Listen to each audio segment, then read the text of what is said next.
నమస్కారం దూరదర్శన వార్తలకు స్వాగతం నేను మురళి ముందుగా వార్తల్లోని ముఖ్యాంశాలు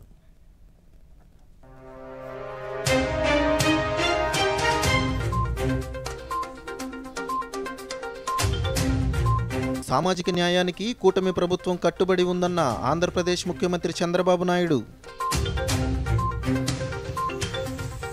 ఎస్సీ వర్గీకరణ అంశంలో రాజీవ్ రంజన్ మిశ్రా నివేదిక అద్భుతంగా ఉందన్న ఉప ముఖ్యమంత్రి పవన్ కళ్యాణ్ ఆంధ్రప్రదేశ్ శాసనసభ బడ్జెట్ సమావేశాలు నిరవధిక వాయిదా 9 బిల్లులకు సభ ఏకగ్రీవ ఆమోదం ఈ నెల 22న ఎర్త్ అవర్ గ్లోబల్ ఉద్యమంలో భాగస్వాములు కావాలని ఆంధ్రప్రదేశ్ గవర్నర్ ఎస్ అబ్దుల్ నజీర్ పిలుపు ఛత్తీస్గఢ్ ఎన్కౌంటర్లో 22 మంది మావోయిస్టుల హతం భారత్ను నక్సల్ సహిత దేశంగా మార్చడంలో ఇదొక పెద్ద విజయమన్న కేంద్ర హోంమంత్రి అమిత్ షా ప్రధానమంత్రి మన్ కీ బాత్ కార్యక్రమం ఈ నెల 30వ తేదీ ఆదివారం ఉదయం 11 గంటలకు ప్రసారం ఇప్పుడు వార్తల్లోని వివరాలు చూద్దాం. సామాజిక న్యాయానికి కూటమి ప్రభుత్వం కట్టుబడి ఉందని ఆంధ్రప్రదేశ్ ముఖ్యమంత్రి నారా చంద్రబాబు నాయుడు పేర్కొన్నారు. ఎస్సీ కులాల ఉపవర్గీకరణ నివేదిక అంశంపై శాసనసభలో జరిగిన చర్చలో ముఖ్యమంత్రి మాట్లాడుతూ వర్గీకరణపై ఇచ్చిన మాట నిలబెట్టుకున్నామన్నారు. 2026లో జనగణన జరుగుతుందని, జిల్లాల వారీగా కేటగిరీల విభజన ఉంటుందని పేర్కొన్నారు. అసెంబ్లీ తీర్మానం చేసిన కేంద్రానికి పంపితే సమస్య పరిష్కారం అవుతుందని పేర్కొన్నారు. ఎక్కడికక్కడ ఆర్థికంగా ఎలిక్కి లాగేసే పరిస్థితి వస్తుంది. ఇప్పుడు మనం ఒకసారి ఆలోచించిన దిశ స్వాతంత్రం వచ్చింది, 70 సంవత్సరాల పైన పూర్తి చేసుకున్నాం. నేను మళ్ళా చూస్తే 2047కి 100 సంవత్సరాలు పూర్తి చేసుకోవాలి. ఇంకా కూడా ఆర్థికంగా, రాజకీయంగా, సామాజికంగా అసమానతల పైన పోరాడే పరిస్థితి వస్తా ఉంది. ఇక్కడికి వచ్చినప్పుడు దిశ ఈ కేసు చెప్పిన తర్వాత చరిత్ర కూడా ఒకసారి చరిత్రలో నేను కూడా ఒక 40-50 ఏళ్ళు భాగస్వాములు అయ్యే పరిస్థితికి వచ్చాం.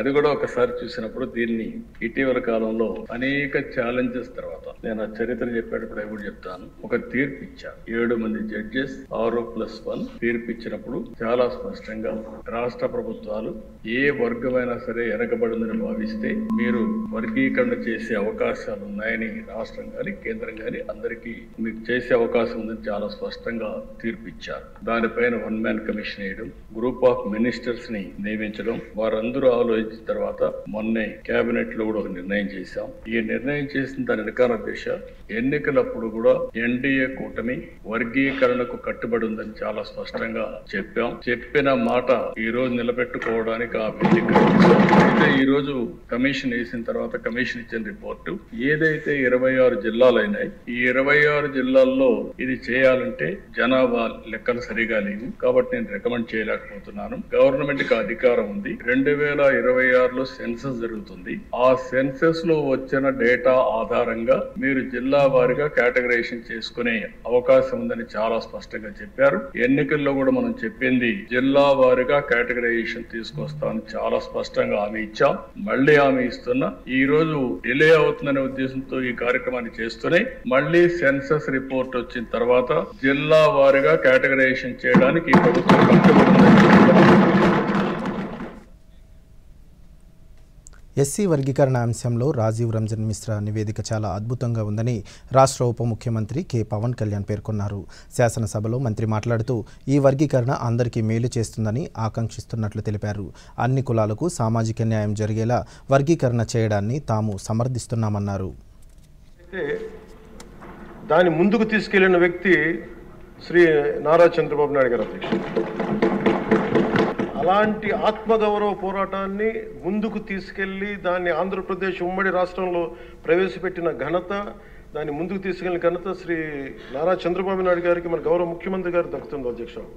ఈ రోజున దేశ స్థాయిలో దీన్ని ముందుకు తీసుకెళ్లగలుగుతున్నాం అంటే ప్రధానమంత్రి గారు దృష్టిలో పడిందంటే దానికి నాంది ఆంధ్రప్రదేశ్ నుంచే పడింది అధ్యక్ష. ఇలాగ అనేక విభిన్నంగా ఒక్కొక్క చోట ఉన్న ఈ డామినెన్స్ కావచ్చు, లేదంటే ఎక్కువ శాతం తీసుకోవడం కావచ్చు, ఇట్స్ అ బ్యాలెన్సింగ్ యాక్ట్ అధ్యక్ష. ఇది వీటన్నిటిని గుర్తించి మనస్ఫూర్తిగా ఈ రోజున నారా చంద్రబాబు నాయుడు గారి ఆధ్వర్యంలో ఈ రోజున ఈ ఎన్డీఏ కూటమి ప్రభుత్వం ఈ మా రిజర్వేషన్ వర్గీకరణ బిల్లుని మనస్ఫూర్తిగా జనసేన తరపు నుంచి మనస్ఫూర్తిగా మేమందరం సమర్థిస్తున్నాం అధ్యక్ష. ప్రత్యేకించి నేను మొన్న రాజీవ్ రంజన్ మిశ్రా గారితో మాట్లాడుతూ ఉంటే 100 నుంచి 10,000 లోపు ఉన్న దాదాపు 59 ఉపకులాలు, మా దళిత కులాలు, ఇవన్నీ మాలమాదిగా దళిత ఉపకులాలతో సహా 59 ఎక్కువ సంఖ్యాబలం ఉన్నాయి. దీన్ని ఎలా చేస్తారంటే 100 లోపు నుంచి 10,000 లోపు ఉండే 46 కులాలు అధ్యక్ష. కొన్ని కులాలు దాదాపు 30-40 మంది కూడా ఉన్నారని వారు తెలియజేశారు అధ్యక్ష. అలాగే ఈ సైంటిఫికలీ ఎనలైజ్డ్ ఎంపిరికల్ డేటాని 4 నెలల వ్యవధిలో గౌరవ ముఖ్యమంత్రి గారు బాధ్యత తీసుకొని మంత్రివర్గంతో ఒక కమిటీని ఏర్పాటు చేసి 1 మ్యాన్ కమిషన్ గారు శ్రీ రాజీవ్ రంజన్ మిశ్రా గారి ఆధ్వర్యంలో నవంబర్లో మొదలై మార్చి 4 నెలల వ్యవధిలో దీన్ని డేటానంతా సైంటిఫిక్గా అనలైజ్ చేసి ఎంపిరికల్ డేటాని విద్యా, సామాజిక, ఆర్థిక, రాజకీయ, అంతర్గత వెనుకబాటుతనాన్ని వారు మూడుగా విభజించిన విధానం చాలా. ఆంధ్రప్రదేశ్ శాసనసభ బడ్జెట్ సమావేశాలు నిరవధికంగా వాయిదా వేస్తున్నట్లు శాసనసభాధిపతి చింతకాయల అయ్యన్న పాత్రుడు తెలిపారు. ఈ బడ్జెట్ సమావేశాల్లో గవర్నర్ ప్రసంగాన్ని మినహాయిస్తే సభ కార్యకలాపాలు 15 రోజుల పాటు జరిగాయని ప్రకటించారు. సమావేశాల్లో 9 బిల్లులు సభలో ప్రవేశపెట్టగా ఏకగ్రీవంగా ఆమోదం పొందినట్లు తెలిపారు. 5 లఘు చర్చలు జరిగాయని పేర్కొన్నారు. సభను నిరవధికంగా వాయిదా వేశారు. 15 రోజుల పాటు సమావేశం అయింది సార్. ఈ 15 రోజుల్లో 85 గంటల 52 నిమిషాల పాటు శాసనసభ కార్యక్రమాలు జరిగాయి. 113 నక్షత్ర గుర్తు ప్రశ్నలకు మౌలికంగా సమాధానాలు ఇచ్చారు. 2 స్వల్ప వ్యవధి ప్రశ్నలకు సమాధానాలు ఇవ్వడం జరిగింది. 37 నక్షత్రం గుర్తు ప్రశ్నలకు సమాధానాలు సభా సమక్షంలో ఉంచబడ్డాయి. 2 నక్షత్రం గుర్తు లేని ప్రశ్నలకు సమాధానాలు సభా సమక్షంలో ఉంచబడ్డాయి. 3 స్వల్ప వ్యవధి ప్రశ్న సమాధానాలు సభా సమక్షంలో ఉంచబడ్డాయి. మొత్తం 9 బిల్లులు సభలో ప్రవేశపెట్టడం జరిగిందని చెప్పి కూడా ఈ సందర్భంగా చేస్తున్నాను. అన్ని బిల్లులు కూడా ఏకగ్రీవంగా ఆమోదం పొందాయని కూడా ఈ సందర్భంగా మీ అందరికీ కూడా మనవి చేస్తాను. సార్, ఈ 16వ శాసనసభ 3వ సమావేశాలను మరి ముగిస్తున్నాం. ఇప్పుడు వాయిదా వేస్తున్నాం సార్, నిరవధికంగా వాయిదా వేస్తున్నాం సార్.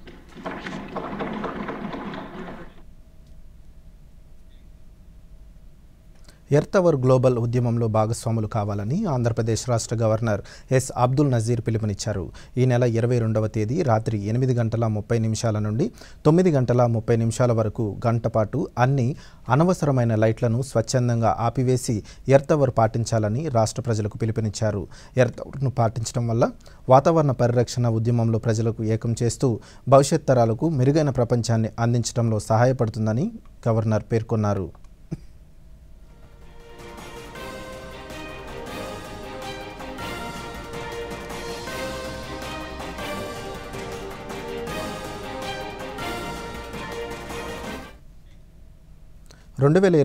హజ్ ఎయిర్ చార్టర్ కార్యకలాపాల కోసం విజయవాడ ఎంబార్కేషన్ పాయింట్ను రద్దు చేసినట్లు కేంద్ర మైనారిటీ వ్యవహారాల మంత్రిత్వ శాఖ హజ్ డివిజన్ తెలిపింది.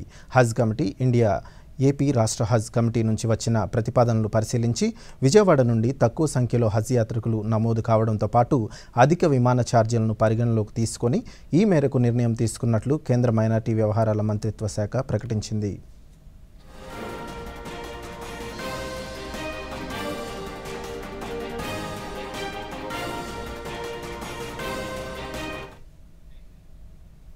నాణ్యమైన విస్తరాకుల తయారీలో భాగం అవడం ద్వారా మహిళలు తమ ఆర్థిక అవసరాలు తీర్చుకుంటున్నారని భాగ్య విధాత చారిటబుల్ ట్రస్ట్ సభ్యులు సరస్వతి అన్నారు. ఈ ట్రస్ట్ ఆధ్వర్యంలో డాక్టర్ శ్యామ్ కుమార్, సరస్వతి దంపతులు కృష్ణా జిల్లాలోని గుడ్లవల్లేరు మండలం పరిధిలోని సింగలూరు గ్రామంలో విస్తరాకుల కుట్టు కేంద్రాన్ని ఏర్పాటు చేశారు. దూరదర్శన్ ప్రాంతీయ వార్తా విభాగాధిపతి డాక్టర్ జి కొండలరావు సింగలూరులో నిర్వహించిన ముఖాముఖిలో ట్రస్ట్ సభ్యులు సరస్వతి మాట్లాడుతూ Singaluru home eco friendly products she అని పిలువబడే ఈ విస్తరాకులు కేంద్రం ద్వారా నాణ్యమైన విస్తరాకులు తయారు చేసి విజయవాడతో పాటు సమీప ప్రాంతాలకు అందిస్తున్నామన్నారు. సింగలూరు విస్తరాకులు పేరుగాంచిన ఈ విస్తరాకులు తయారీలో మహిళలే కీలక పాత్ర పోషిస్తున్నారని ఆమె పేర్కొన్నారు. ఇక్కడ ఆర్జించిన ఆదాయం ద్వారా మహిళలు తమ ఆర్థిక అవసరాలు తీర్చుకుంటూ తమ కుటుంబాలకు కూడా చేదోడు వాదోడుగా ఉంటున్నారన్నారు.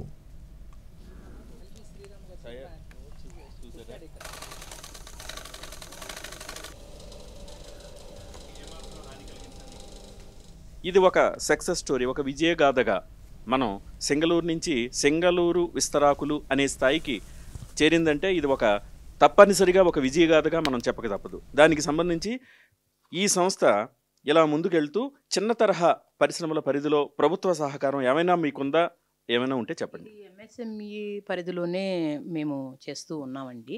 ఎంఎస్ఎంఈ అప్లై చేసాము, అది ఎంఎస్ఎంఈ ద్వారానే మేము ముందుకెళ్తున్నామండి. దీనికి ఏమైనా పేరు పెట్టారా విస్తరాకుల పరిశ్రమకు సంబంధించి? షీ అండి, Singaluru home eco friendly products she పరిధిలోకి ఈ మధ్యనే అంతర్జాతీయ మహిళా దినోత్సవం కూడా జరిగింది. దానికి దీనికి సంబంధించి ఏమైనా లింకప్ చేయగలుగుతారా? రోజుకి సుమారు 400 ఆకులు విస్తరణని తయారు చేస్తాను అని చెప్పారు. ఆ 400 ఆకులు తయారు చేయడం అనేది ఆ ఫిగర్ కొంచెం పెద్దదే. దానికి సంబంధించి దాని మీద వచ్చే ఆదాయం వారు ముందుకెళ్ళడానికి వాళ్ళ కుటుంబానికి అది ఎంతవరకు ఉపయోగపడుతుంది? నేను అదే చెప్తున్నానండి.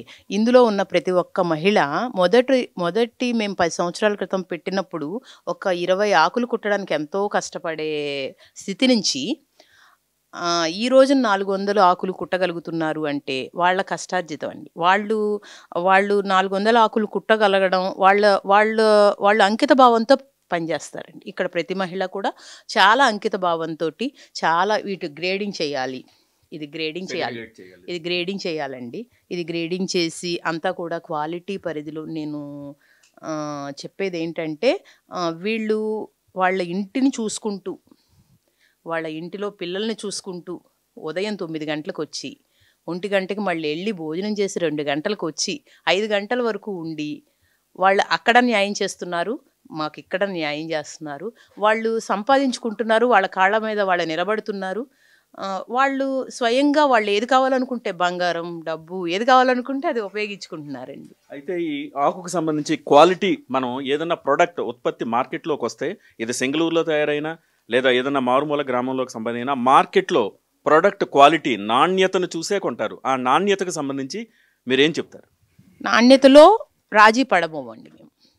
నాణ్యత విషయంలో చెప్పాను కదండి, ఈ ఆకు చాలా ఒక్కోసారి వచ్చే ఆకు మన చేతుల్లో ఉండదండి.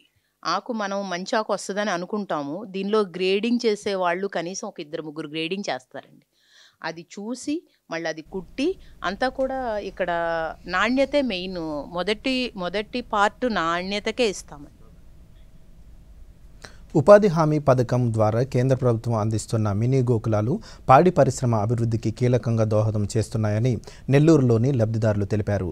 పాడి పశువుల పెంపకంలో సరైన వసతి లేక పాల ఉత్పత్తిని కోల్పోతున్న పరిస్థితిని మినీ గోకులాలు ప్రత్యామ్నాయంగా నిలిచాయన్నారు. రైతువారీ స్థాయిలో 2 నుంచి 8 పశువుల వరకు ఆయా కొలతల వారీగా మినీ గోకులాలను కేంద్ర ప్రభుత్వం సమకూరుస్తోంది. రాష్ట్ర ప్రభుత్వం ఈ సదుపాయాన్ని పశుసంవర్ధన శాఖ ఆధ్వర్యంలో క్షేత్రస్థాయిలో అర్హులైన రైతులకు అందజేస్తుంది.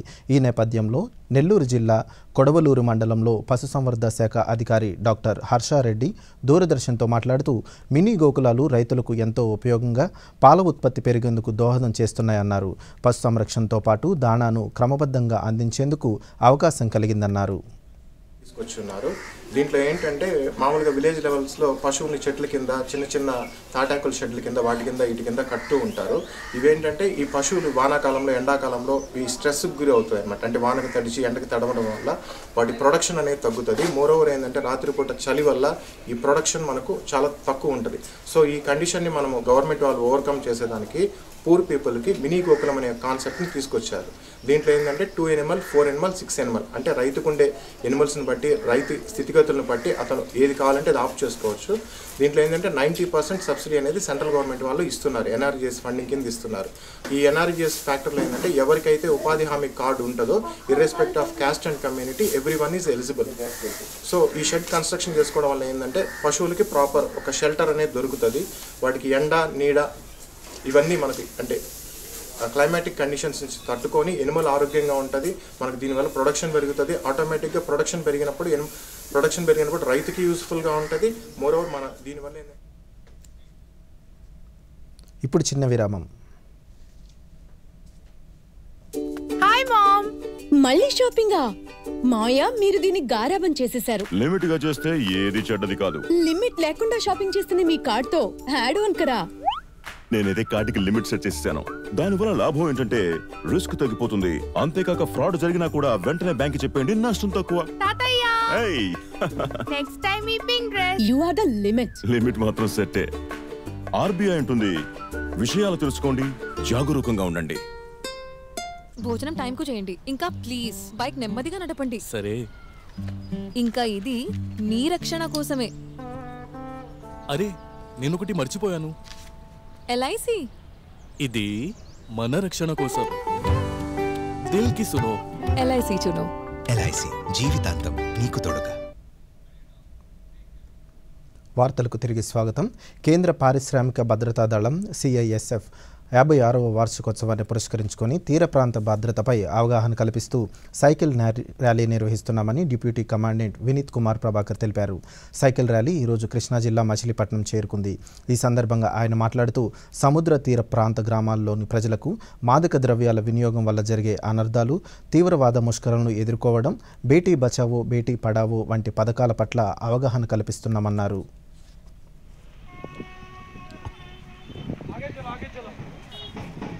हॉस्पिटलिटी पसंद है और कोऑपरेटिव है, यह चीज हमें बहुत अच्छी लगी है यहाँ की।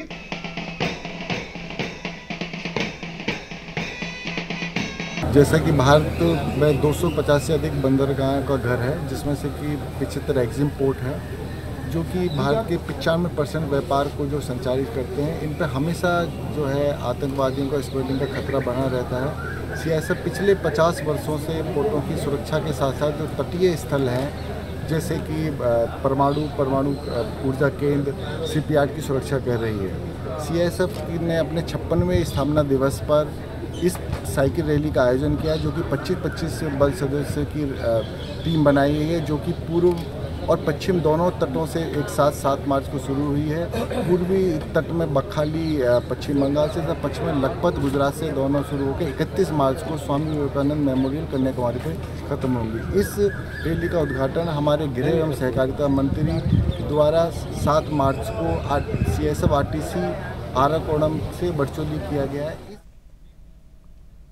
త్యాగం, భక్తి, సహనశీలతకు ప్రతీకగా నిలిచే రంజాన్ మాసాన్ని ముస్లింలు అతి పవిత్రమైన మాంసంగా భావిస్తారు. ఈ నెల రోజులు కఠోర ఉపవాస దీక్షలు ఉండి భక్తి శ్రద్ధలతో అల్లాను ప్రార్థిస్తారు. ఈ రంజాన్ మాసంలోనే ముస్లింల పవిత్ర ఖురాన్ గ్రంథం ఉద్భవించిందని ముస్లిం పెద్దలు తెలిపారు. ఈ నేపథ్యంలో కర్నూలు వాసులు దూరదర్శన్తో మాట్లాడుతూ రంజాన్ మాసంలో 5 పూటల నమాజ్ చేయడంతో పాటు పుణ్యకార్యాలు నిర్వహిస్తామని తెలిపారు.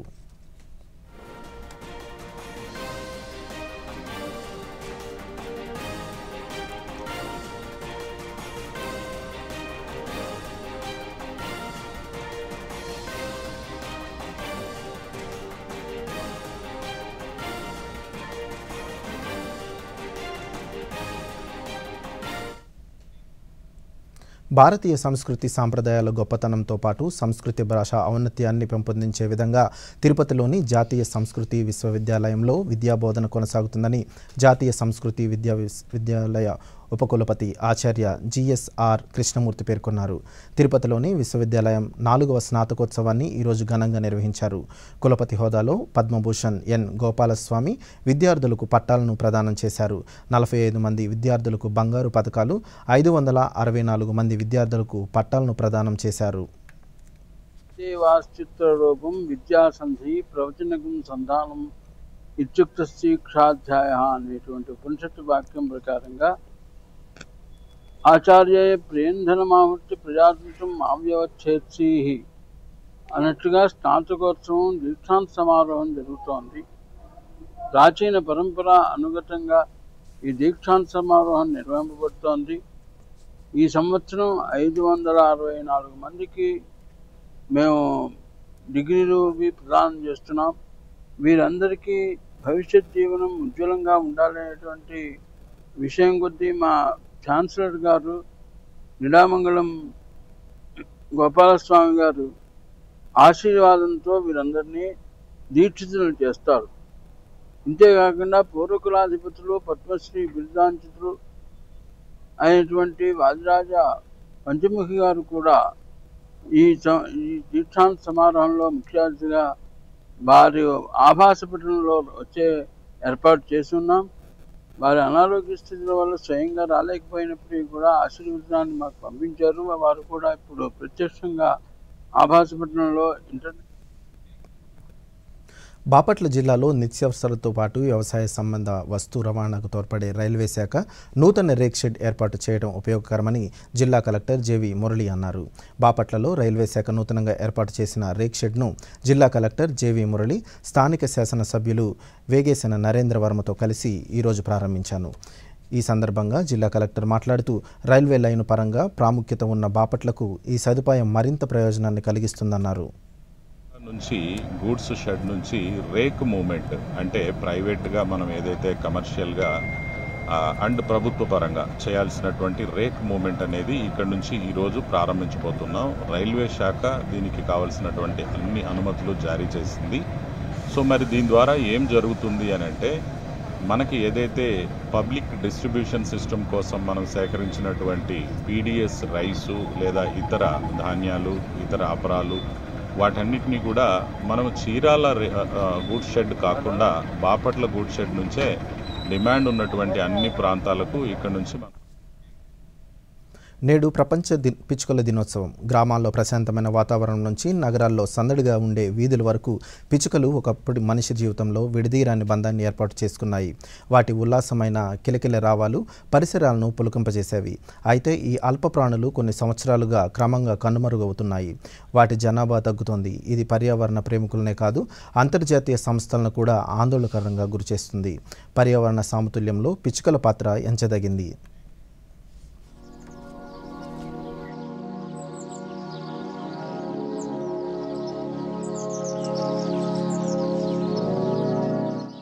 గ్రామాల్లో ప్రశాంతమైన వాతావరణం నుంచి నగరాల్లో సందడిగా ఉండే వీధుల వరకు పిచ్చుకలు ఒకప్పుడు మనిషి జీవితంతో విడదీయరాని బంధాన్ని ఏర్పాటు చేసుకున్నాయి. వాటి ఉల్లాసమైన కిలకిల రావాలు పరిసరాలను పులకింపచేసేవి. అయితే ఈ అల్పప్రాణులు కొన్ని సంవత్సరాలుగా క్రమంగా కనుమరుగవుతున్నాయి. వాటి జాతి తగ్గుతోంది. ఇది పర్యావరణ ప్రేమికులనే కాదు అంతర్జాతీయ సంస్థలను కూడా ఆందోళనకు గురిచేసింది. అల్ప ప్రాణులుగా భావించే పిచ్చుకలతో పర్యావరణానికి ఎంతో మేలు జరుగుతోందని శాస్త్రవేత్తలు చెబుతున్నారు. పిచ్చుకల తగ్గుదల పర్యావరణ క్షీణతకు కీలకమైన సూచిక అని పేర్కొంటున్నారు.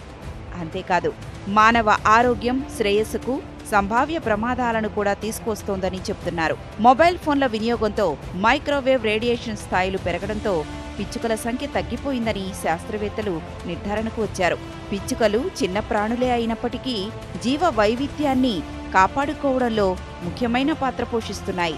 పంట పొలాలను నాశనం చేసే చిన్నపాటి పురుగులను ఏరుకొని తినడం ద్వారా పంటలను పిచ్చుకలు కాపాడుతుంటాయి. అయితే వాటి మనుగడ ఇప్పుడు ప్రశ్నార్థకంగా మారడంతో పిచ్చుకల సంరక్షణ ప్రాధాన్యాన్ని సంతరించుకుంది. ఈ నేపథ్యంలో నేచర్ ఫర్ ఎవర్ సొసైటీ వ్యవస్థాపకులు మహమ్మద్ దిలావర్ 2008లో తొలిసారి పిచ్చుకల సంరక్షణపై అవగాహన కల్పించే ఉద్దేశంతో మార్చి 20వ తేదీని పిచ్చుకల దినోత్సవంగా నిర్వహించాలని నిర్ణయించారు. అప్పటి నుంచి ప్రతి ఏటా మార్చి 20వ తేదీని పిచ్చుకల దినోత్సవంగా నిర్వహిస్తున్నారు. ప్రధానమంత్రి నరేంద్ర మోదీ సైతం ప్రతి నెల చివరి ఆదివారం నిర్వహించే మన్ కీ బాత్ కార్యక్రమంలో పిచ్చుకల ప్రాధాన్యాన్ని వివరించారు. పిచ్చుకలు అల్పప్రాణులే అయినా పర్యావరణానికి అవి చేస్తున్న మేలు మహోన్నతమని పేర్కొన్నారు. పిచ్చుకల పరిరక్షణకు ప్రతి ఒక్కరూ కృషి చేయాలని, అధునాతన సాంకేతిక అవసరమే అయినప్పటికీ దానిని మితంగా వినియోగించడం ద్వారా పర్యావరణంలో మైక్రోవేవ్ రేడియేషన్ను తగ్గించేందుకు ప్రయత్నించడం ద్వారా పిచ్చుకల ఉనికిని కాపాడుకోవచ్చునని ప్రజలకు సూచించారు. ఈ ఏడాది ప్రపంచ పిచ్చుకల దినోత్సవాన్ని ఐ లవ్ స్పారోస్ అనే ఇతివృత్తంతో నిర్వహించుకోవాలని పర్యావరణ ప్రేమికులు నిర్ణయించారు. తగ్గుతున్న పిచ్చుకల జాతిపై సమాజంలో అవగాహన కల్పించడంతో పాటు పిచ్చుకల సంరక్షణకు మొబైల్ ఫోన్లు సహా ఇతర రేడియేషన్ ఉత్పత్తికారక వస్తువుల వినియోగాన్ని తగ్గించాలన్నది పర్యావరణ ప్రేమికుల సూచన.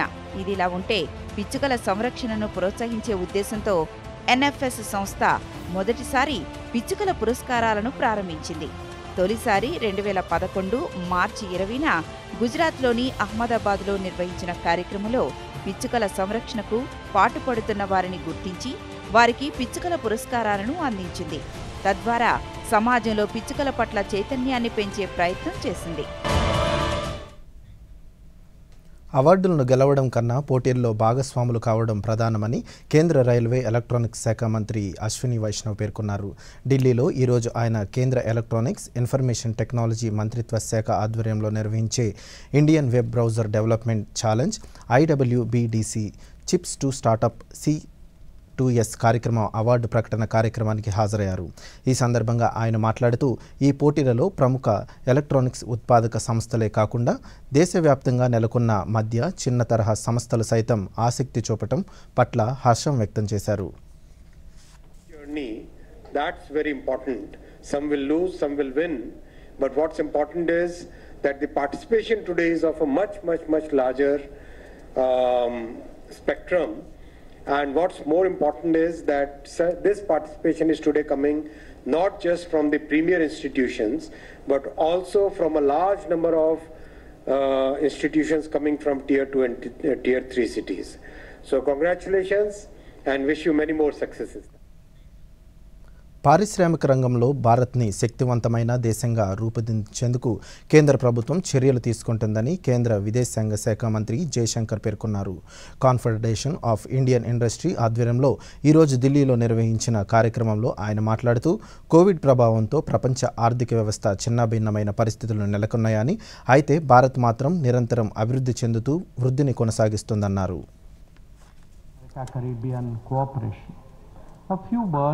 About the global economic scenario would be in order. The fact is that we are passing through an uncertain and volatile period where the accumulated stresses of the past and the impending challenges of the future make a very potent combination. We are all developing countries and therefore among those most impacted by the long-term consequences of the COVID pandemic. Indeed, the catastrophic impact of that event is hard to overstate. దాదాపు 12 ఏళ్ల తర్వాత team India champions trophy విజేతగా నిలిచింది. ఫైనల్లో న్యూజిలాండ్ను చిత్తు చేసి cup సొంతం చేసుకుంది. అద్భుత ఆట తీరు ప్రదర్శించిన భారత జట్టుకి BCCI కూడా భారీ నజరానాను ప్రకటించింది. జట్టు సభ్యులకు 58 కోట్ల రూపాయల క్యాష్ రివార్డు అందించనుంది. ఈ మేరకు సామాజిక మాధ్యమంలో BCCI వెల్లడించింది.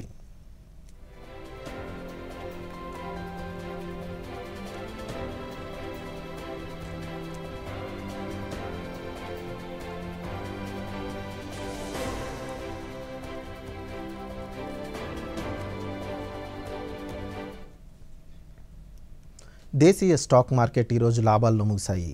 సెన్సెక్స్ ఓ దశలో 1000 పాయింట్ల మేర లాభపడగా నిఫ్టీ కూడా 23,200 స్థాయిని దాటింది. ఈ ఉదయం 75,917 పాయింట్ల వద్ద లాభాల్లో ప్రారంభమైన సెన్సెక్స్ రోజంతా లాభాల్లోనే కదలాడింది. ఇంట్రాట్రేడ్లో 76,456 పాయింట్ల వద్ద గరిష్టాన్ని తాకింది. చివరకు 899 పాయింట్ల లాభంతో 76,348 వద్ద ముగిసింది. నిఫ్టీ సైతం 283 పాయింట్ల మేర లాభంతో 22,190 పాయింట్ల వద్ద స్థిరపడింది.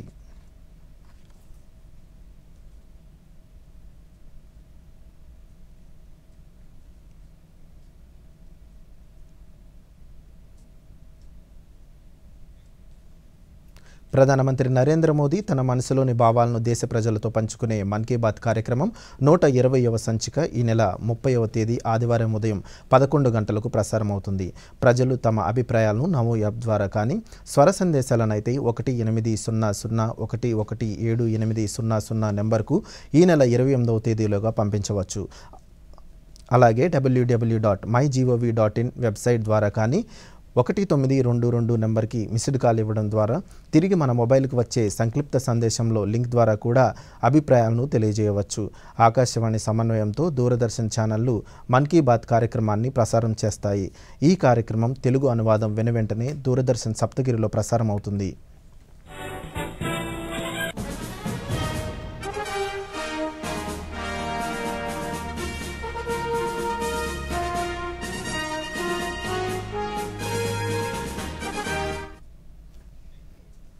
ఈ వార్తలు ఇంతటితో సమాప్తం. నమస్కారం.